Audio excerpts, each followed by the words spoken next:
If you like fast games, explosive turns, and overwhelming your opponent before they can stabilize, Rek'sai is your champion.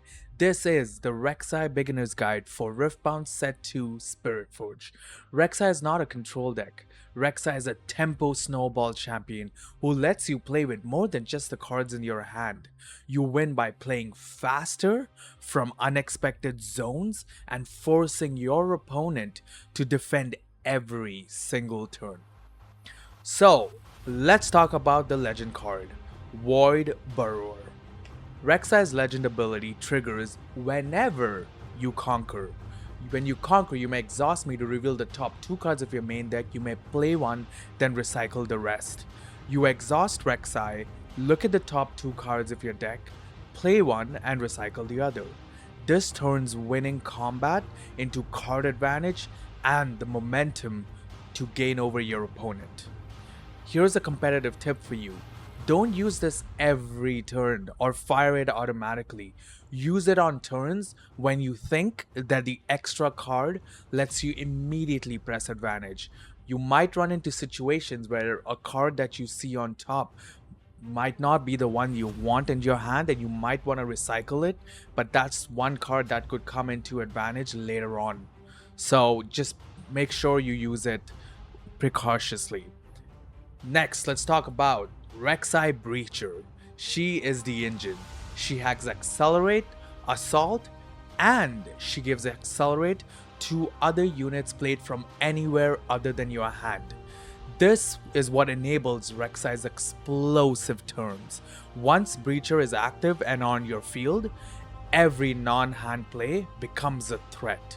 Pairs really well with your legend ability.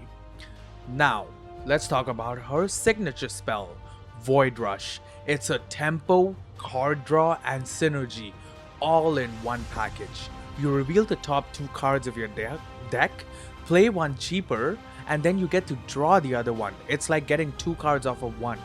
Void Rush is best when you're already ahead. It turns strong turns into solidifying the winning state. Now, what about the battlefields? Let's go over one of the 3 battlefields. First, starting with Reaver's Row. Reaver's Row rewards aggressive defense.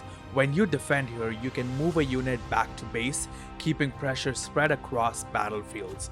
This is when you could use your Accelerate Rek'Sai to get that point and then move it back to keep it safe so that you don't lose her. Next, we have Rockfall Path. Prevents units from being played there. This forces predictable combat and makes your removal and pressure much cleaner, as you will always know whether they can play something directly or if they want to move something there. You always have the upper hand. Finally, this new battlefield that comes out in Spiritforged, Treasure Hoard. It gives you gold gear whenever you conquer. That extra gold value adds up quickly and fuels your spells such as Salvage later on. If you can conquer Treasure Hoard early, prioritize doing it.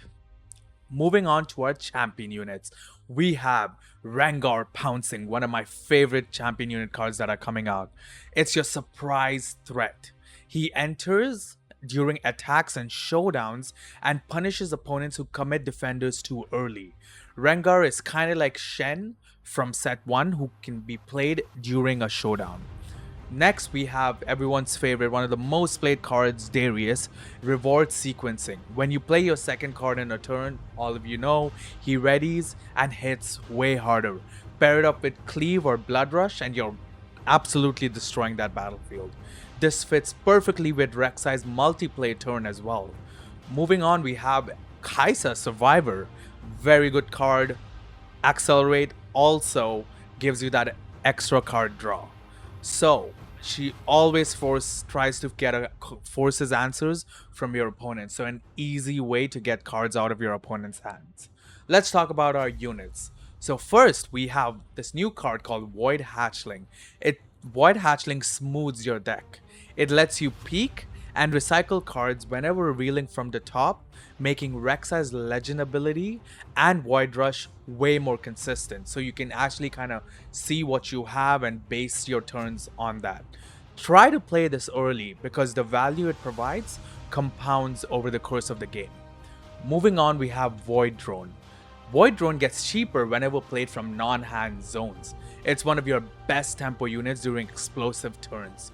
You reveal the top 2, you see Void Drone comes out for 1. Pretty strong unit. Moving on, Noxus Hopeful. Because this is a multiplayer deck, it rewards sequencing, it costs less, and it lets you keep the pressure on. Moving on, we have Battering Ram. Battering Ram gets cheaper the more cards you play that turn. This turns good turns into overwhelming ones, leaving your opponent in the dust. And we have Ferris Forerunner. It's your payoff unit. Whenever it dies, it gives you back multiple bodies, forcing opponents to answer not just this card, but the cards it lays out. It gives 2 3-might mechs. To our yellow units, we have Daring Poro. Simple, cheap, and effective. It fills battlefields and chip damage early for that easy point in the start. An amazing card called Honest Broker generates gold gear when it dies. This also helps fuels your salvage spell and keeps resources flowing. And we have Under Titan. It is your finisher unit. When revealed from the deck, it enters even stronger. If this sticks on for a lot of turns, games are usually in the bag for you. Moving on to our spells. Everyone's favorite Hidden Blade is premium removal. You hide it early, react with it, punishing those greedy attackers, or you can play it to get out those pesky annoying units. Salvage turns excess gear into cards. Use it once equipment has done its job. Don't sit on dead value. If you know an equipment can be used, use salvage to get that extra draw. Drag Under is efficient removal that fits perfectly with non-hand play. Removing one defender often opens an entire battlefield. Moving on, we have Piercing Light. Piercing Light is kinda like Falling Star but cheaper. It spreads damage and cleans up weakened boards. You deal 2 to a unit on a battlefield and 2 to any unit. It's best used during a combat or after a combat, not before. Falling Star, everyone knows, pings twice for 3 damage and is repeatable pressure. Sometimes you don't need the kills, you just want to set up future ones, so put a damage counter on them and go attacking.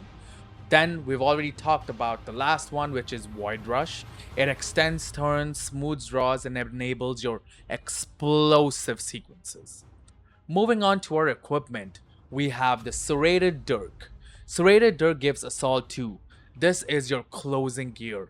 Attach it when you're ready to force those final fights. With Assault 2 and most of the Rek'sai units already having Assault, can be a devastating champion unit. And then we have Quick Draw Longsword. Attach it mid-combat to flip that damage math and force bad trades or surprise your opponent in a showdown. This is your final game plan. Early game, you play units, conquer, and try to build momentum and gold gear tokens. Mid game, you want to start looking at the top of your deck, chain plays, apply pressure, force those awkward interactions for your opponent. And your late game, well, there isn't usually one, because if Rek'sai gets ahead, the game ends super fast. Rek'sai rewards aggression, sequencing, and confidence. If you hesitate, you lose. If you plan your turn slowly, Rek'sai will just run over the games. This has been Rek'sai's Beginner's Guide for Spiritforged.